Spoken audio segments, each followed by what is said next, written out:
முதலமைச்சர் விஜய் ஆட்சி சிறப்பாக உள்ளது. சட்டங்கள் கடுமையானால் பாலியல், லஞ்சம் போன்ற குற்றங்கள் தடுக்கப்படும்.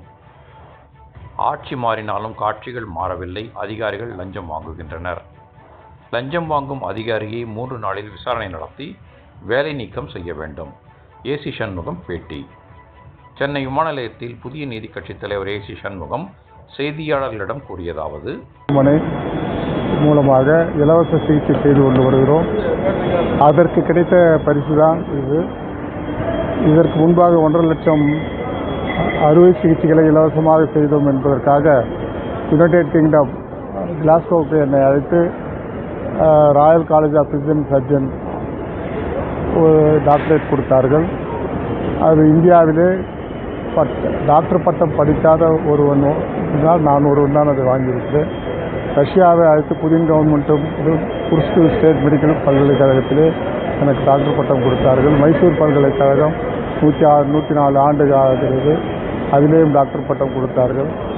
இவையெல்லாம் இலவசமாக செய்வதனால் இப்போது ராஜீவ்காந்தி பல்கலைக்கழகம் இந்தியாவிலே மிகப்பெரிய பல்கலைக்கழகம், 91 மருத்துவக் கல்லூரிகளை வைத்திருக்கிறது. அப்ளிகேட்டத்தில் 1400 கல்லூரிகளை அடங்கிய ஒரு மிகப்பெரிய பல்கலைக்கழகத்திலே டாக்டர் பட்டம் பெறுவதிலே மிகவும் பெருமை அடைகிறோம், மகிழ்ச்சி அடைகிறோம். 3 மாவட்டங்களை நாங்கள் அதில் இலவசமாக வைத்தியம் செய்கிறோம். சாமுண்டீஸ்வரி மருத்துவக் கல்லூரி, ராஜராஜேஸ்வரி மருத்துவக் கல்லூரி மூலமாக 2 மருத்துவமனை மூலமாக செய்கிறோம்.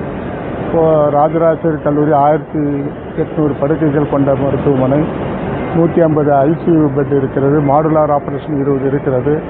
இவையெல்லாம் இலவசம். ஒரு ஹார்ட் ஆப்ரேஷன் செய்ய வேண்டும் என்று சொன்னால் பிரைவேட் மருத்துவமனையிலே 4 லட்சம் ரூபாயிலிருந்து 6 லட்சம் ரூபாய் ஆகும். நாங்கள் வெறும் மருந்து மாத்திரையிலே கிட்டத்தட்ட ஒரு 20,000-30,000 ரூபாயிலே நம்முடைய அறுவை சிகிச்சையை செய்து கொண்டு வருகிறோம். ஆகவே அதற்கு கிடைத்த பரிசு தான் இன்று முதலமைச்சரும் ஆளுநர் அவர்களும் இணைந்து இந்த பட்டத்தை வழங்கினார்கள். அது பெருமை தக்க தமிழ்நாட்டிற்கு ஒரு பெருமை என்று சொல்லலாம்.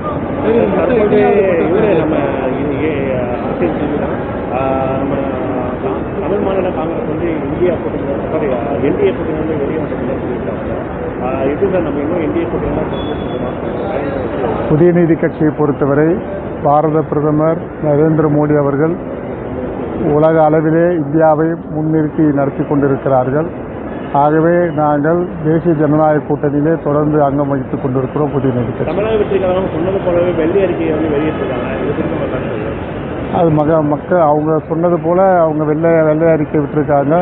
அதை இன்னும் நான் படிக்கலை. இந்த பூரா இந்த பட்டமளிப்பு விழாவில் கலந்துக்கிட்டு இப்போ நேராக ஏர்போர்ட்டில் வந்து வரேன்.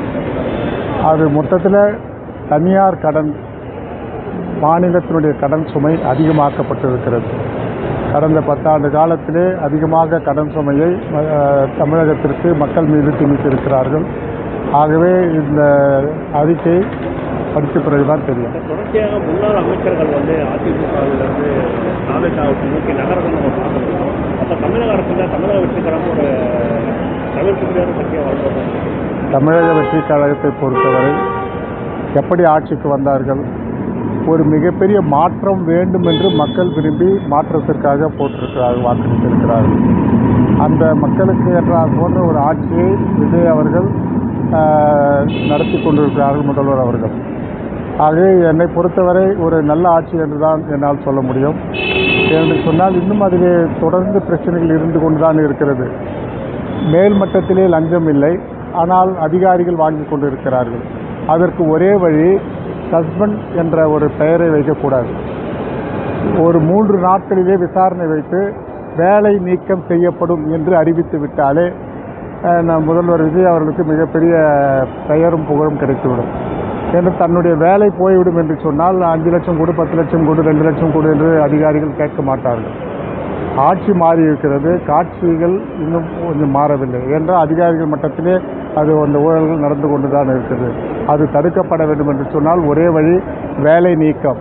அதே போல் குற்றங்கள் கடுமையாக்க தண்டனை வழங்க வேண்டும்.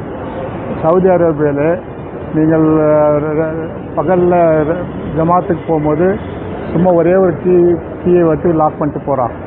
என்னென்னு சொன்னேன்னா, கற்பழிப்புக்கு ரவுண்டானால் தொங்க விட்டுருவான் தூக்கில். அதே போல் திருடுக்கு கையை வெட்டிடுறாங்க, விரலை வெட்டிடுறாங்க. இந்த கடுமையான மனித உரிமை கழகங்கள்ன்றது மிகப்பெரிய ஒரு வளர்ச்சியையும் தண்டனைகளையும் அதிகமாக்கக்கூடிய ஒரு மனித உரிமை கழகம் தான். அதுக்கு பயந்து தான் எல்லாரும் இந்த சட்டத்தில் பல்வேறு ஓட்டைகள் இருந்து கொண்டிருக்கு. ஆகவே இந்த சட்டம் கடுமையாக்கப்பட்டிருந்தால் பாலியல் வழக்குகள் குறைக்கப்படும், அதே போல் லஞ்ச லாவண்யங்கள் குறைக்கப்படும். ஒரு நல்ல ஆட்சி, மக்கள் விரும்புகின்ற ஆட்சி முதல்வர் விஜய் அவர்களால் கொடுக்க முடியும். இந்த தாவேகா ஆட்சிக்கு வருவதற்கு முன்னாக குறிப்பாக திமுக வைக்கும் குற்றச்சாட்டு என்னவா இருக்காங்கன்னா, பெண்களுக்கு பாதுகாப்பு இல்லை, சட்டம் ஒழுங்கு சரியில்லை, கஞ்சா போதை பழக்கங்கள் அதிகமாக இருக்கிறாங்க. ஆனால் தற்போது தமிழக வெற்றிகரம் ஆட்சிக்கு வந்தப்பறம் அது தொடர்ந்து சரியாக தான் இருக்குது.